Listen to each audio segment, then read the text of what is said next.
Bonjour, Sola Scriptura, chaîne d'information chrétienne, chaîne de vérité chrétienne. Sola Scriptura se veut être le fondement d'une vérité par les Écritures. Alors nous avons le plaisir de vous annoncer le lancement de notre chaîne.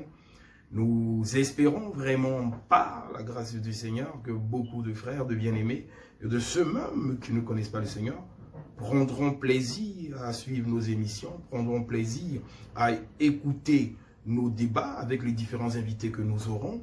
Nous sommes tellement impatients, nous sommes tellement pressés que cette émission puisse débuter.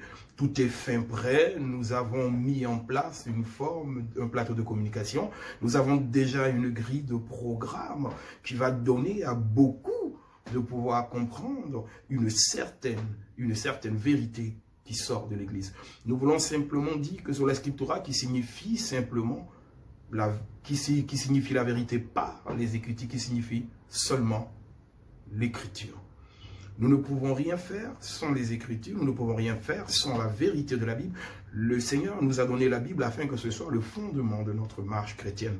Alors nous considérons, nous en tant que de simples chrétiens, les moindres parmi les autres, nous considérons que la Bible est le fondement des Écritures. Nous considérons qu'au travers des Écritures, le Seigneur a donné à son peuple comment marcher, comment nous devons marcher, comment nous devons avancer progressivement. Ce que nous constatons dans la fin des temps, nous constatons simplement que tout a été changé, tout a été chamboulé. Il y a eu l'intelligence des hommes qui est entrée, il y a eu qui a dilué le message originel. Alors nous militons fortement par la prière, par ce que nous sommes en train de faire, le lancement d'une chaîne de télévision, afin que le message central soit christocentrique. Le message central de la Bible soit celui de l'œuvre de la croix. Car nous considérons que les apôtres, les premiers, les apôtres de l'Église primitive, ont amené le message de la croix afin que des âmes soient gagnées, afin que des personnes puissent donner leur vie au Seigneur. Donc nous considérons que dans la fin des temps, et pour le bien du peuple de Dieu, nous considérons que le message de la croix doit être celui qui doit être central. D'autres diront que le message de la croix est déjà entendu, il est déjà vu. D'autres diront que c'est du réchauffer, c'est du refaire. Mais nous considérons que c'est le message principal qui doit être amené. Nous considérons que la croix est l'essentiel. Nous considérons que la croix est celle qui nous a relevés. Nous considérons que l'acte que Jésus-Christ a posé à Golgotha est tellement grand et sacré que nous ne pouvons pas l'ôter de l'Église, nous ne pouvons pas la diluer. Alors, Sola Scriptura, seulement les Écritures, se veut être une chaîne non de débat, parce que nous constatons qu'il y a tellement sur les réseaux de chaînes qui pullulent de partout, comme celle que nous allons aussi commencer, mais nous considérons que nous ne venons pas afin de dénoncer ou d'exposer un frère ou un pasteur étant dans une forme, je pourrais dire, d'impudicité ou de mauvais jugement par rapport aux Écritures. Nous voulons simplement dire que Sola Scriptura sera un plateau, sera une plateforme où ceux qui veulent s'exprimer pourront s'exprimer. Nous pourrons simplement dire au peuple de Dieu, simplement écouter, regarder. Des questions seront posées. Déjà, les questions sont posées avant même que nous puissions commencer les émissions. Les questions sont posées en amont, mais le plus important dans ce que nous voulons faire, ce n'est pas de salir l'image d'un quelconque homme de Dieu ou d'un serviteur ou d'une servante. Non, là n'est pas le but de notre chaîne.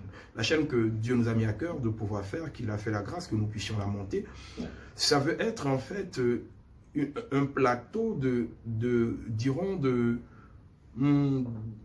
pas de débat, un plateau plus de langage par les Écritures surtout, que nous puissions disséquer, expliquer au travers des Écritures les différentes questions que beaucoup de frères et de sœurs se posent. Beaucoup de frères et de sœurs se posent des questions, mais ils n'osent pas parler, parce que maintenant nous sommes entrés dans une forme de système où poser une question sur ce que nous ne comprenons pas commence à devenir abject, commence à devenir même, je dirais, une forme de signe de rébellion, de dire, mais je ne comprends pas pourquoi nous faisons ça, je ne comprends pas pourquoi nous ne faisons pas ce que dit les Écritures. Parce que nous considérons que dans la fin des temps, beaucoup de serviteurs prennent de ce qu'on appelle de l'intelligence, ils prennent de la déduction de ce qu'ils ont compris eux, afin de faire de cela une doctrine. Et cela, nous disons non. Nous disons que là, ils ont simplement chuté. Ils se sont simplement trompés. C'est simplement une déduction qu'ils ont eue de ce que eux ont compris par l'intelligence. Mais nous comprenons que ceux qui doivent libérer la parole le font simplement par la révélation du Saint-Esprit. Nous comprenons que tout enseignant ne peut pas, nous disons bien ne peut pas déduire ce que lui-même a compris des Écritures. Car les Écritures s'expliquent par elles-mêmes. L'Écriture ne s'explique pas elle-même, elle est aussi simple, la Bible ne s'explique pas elle-même. Donc nous considérons que si un tel message est donné et qu'il y a une a priori ou qu'il y a un désaccord par rapport à l'esprit du message, nous considérons qu'il est bien de revenir simplement à la Bible, de contrôler comme faisaient les chrétiens de Bérée. Les chrétiens de Bérée le faisaient aussi bien et Paul les avait, on retrouve la Bible. Les chrétiens de Bérée, vous avez dit, beau prêcher, vous avez beau tout dire, quand ils rentrent, ils prennent simplement la Bible, qui était avant l'ancienne alliance dont nous disons la Torah, ils l'ouvraient, ils contrôlaient ce qui venait d'être dit, et si cela était en accord avec les Écritures, ils disaient Amen. Ils disaient simplement Amen, et c'est cela que nous voulons. Alors, sur la Scriptura, une chaîne d'information, une chaîne de compréhension, une chaîne d'interrogation, une chaîne de débat religieux sur des thématiques que certains ne comprennent pas, sur des thématiques que certains ne comprennent pas, comme l'enlèvement, comme l'eschatologie. Nous voulons simplement que les gens puissent comprendre, simplement. Ce n'est pas une chaîne qui est faite pour indexer une telle église ou pour indexer une telle organisation. Non, c'est une chaîne qui est faite dans le but d'amener le peuple de Dieu à comprendre certaines choses. Nous sommes les moindres, nous ne sommes pas meilleurs. La Bible dit que nous connaissons en partie, nous prophétisons en partie. Donc celui qui croit tout savoir, alléluia. Mais nous qui ne savons pas tout, nous voulons nous référer aux Écritures. Alors nous voulons vous dire merci encore pour les nombreux abonnements qu'il y a, les nombreux encouragements qui sont déjà arrivés, qui continuent encore d'arriver, qui nous donnent de croire pleinement que ce que Dieu nous a demandé de faire est quelque chose qui portera vraiment des fruits pour le corps de Christ. Alors nous sommes heureux de ce lancement. Je suis le frère Alain, communément appelé frère Alain. Maintenant je suis monsieur Sylvain Pierre-Alain Kouassi, marié, père de 3 enfants, et je considère que c'est une grâce de servir le Seigneur. Servir le Seigneur, c'est un privilège, et c'est une grâce de Dieu. Car tout le monde n'est pas appelé à pouvoir parler du Seigneur, tout le monde n'est pas appelé à pouvoir dire une certaine révélation qu'il y a les Écritures. Les Écritures, c'est tout un système codifié. Beaucoup diront que c'est simple. La Bible dit, tu ne pécheras pas, tu ne pêches pas, mais il faut comprendre c'est quoi le péché. Il faut comprendre c'est quoi le péché, il faut comprendre ce qui amène au péché et quelles sont les conséquences du péché. Beaucoup diront aussi que après la mort vient le jugement, mais après la mort vient le jugement. Il faut comprendre aussi, après la mort vient le jugement. Quel jugement? Nous avons combien de jugements dans la Bible? Tout ça, nous voulons comprendre. Après la mort, où irons-nous? Quelles sont les conditions d'accès à ces différents endroits? C'est cela que nous voulons simplement expliquer. Et il y aura des questions que nous prendrons en privé, que nous prendrons en public, que nous prendrons en direct. Nous commencerons simplement par des émissions différées. Nous recevrons différents invités, des serviteurs de Dieu, des bien-aimés, des servantes, des serviteurs. Nous leur poserons des questions afin que le peuple de Dieu soit éclairé. Afin que le peuple de Dieu soit éclairé sur une certaine forme d'incompréhension. Nous sommes dans la fin des temps et beaucoup ne diront pas le contraire. Beaucoup ne diront pas le contraire. Ce n'est pas un débat. Nous sommes pleinement dans la fin des temps. Nous voyons comment les mœurs se sont totalement renversées. Nous voyons comment le monde va vraiment mal. Et nous nous posons la question, simplement, qu'est-ce que nous pouvons dire ou expliquer simplement. Beaucoup disent que l'Église a la solution de tout ce qui ne va pas bien dans le monde. Oui, l'Église a la solution. Mais quelle est la solution de l'Église? Celle de s'enrichir. Celle de s'enrichir.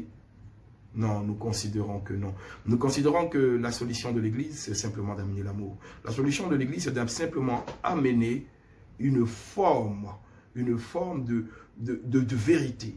Une forme de vérité. L'Église ne doit pas se cacher derrière l'amour de Jésus, l'amour de Dieu. Non, l'Église doit prendre position lorsqu'il y a débat de société sur des faits qui sont contre les Écritures. L'Église doit prendre position et dire simplement que nous considérons que ce que vous êtes en train de faire est anti-biblique et contre Dieu.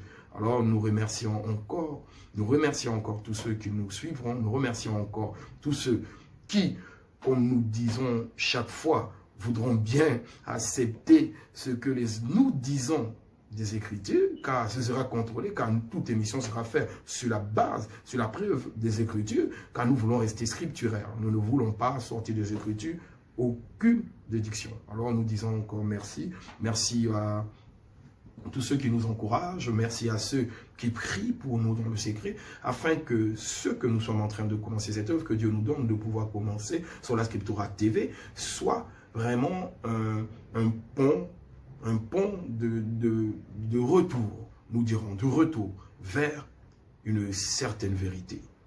Une certaine vérité. Parce que nous considérons que beaucoup de choses ont été dites, beaucoup de choses ont été dites, je le dis une troisième fois, nous ne comprenons plus rien.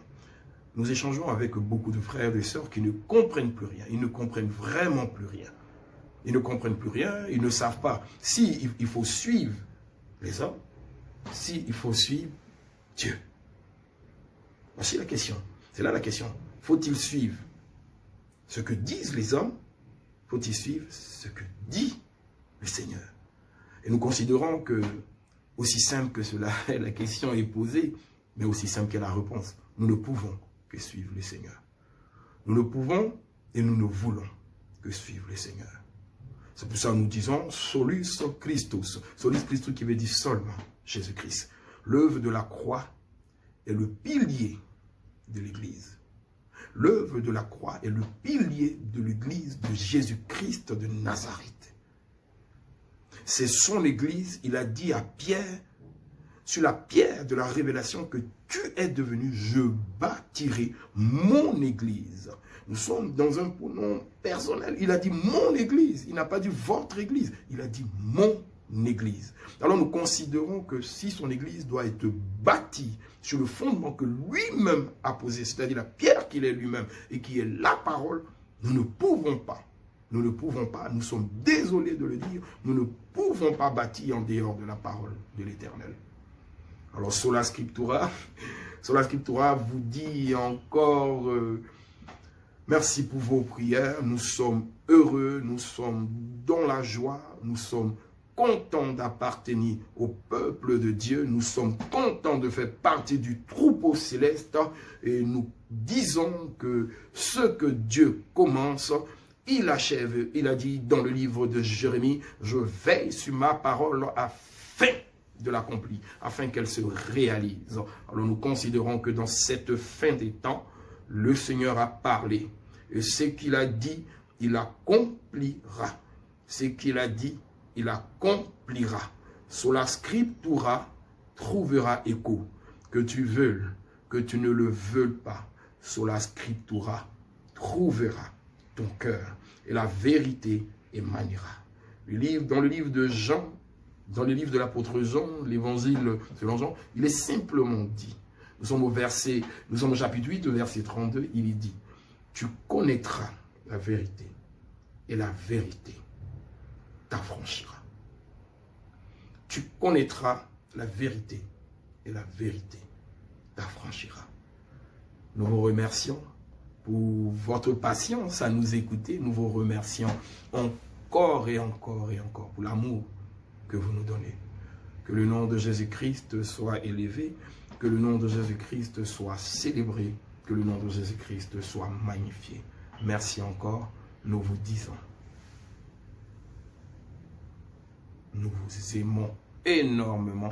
Nous vous aimons abondamment, abondamment, comme aime bien le dire mon frère Hassan, nous vous aimons abondamment, d'un amour abondant. La Bible dit que de l'abondance du cœur, la bouche parle. Alors notre cœur est rempli d'amour pour vous. Nous ne vous connaissons pas encore, mais nous avons hâte, nous avons hâte d'échanger avec vous.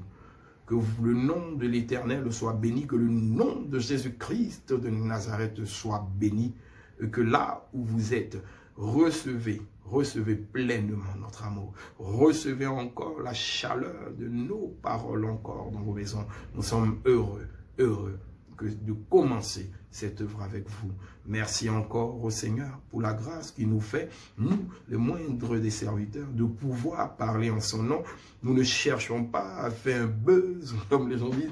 Non. Nous ne cherchons pas à faire parler de nous. Nous voulons simplement que la parole de l'Éternel soit au devant de toutes choses. Nous voulons simplement que l'Écriture revienne pleinement au devant de l'Église. L'Église a été faite par l'Écriture. Nous voulons simplement que l'Écriture revienne au devant de l'Église. Qu'il n'y ait pas de débat.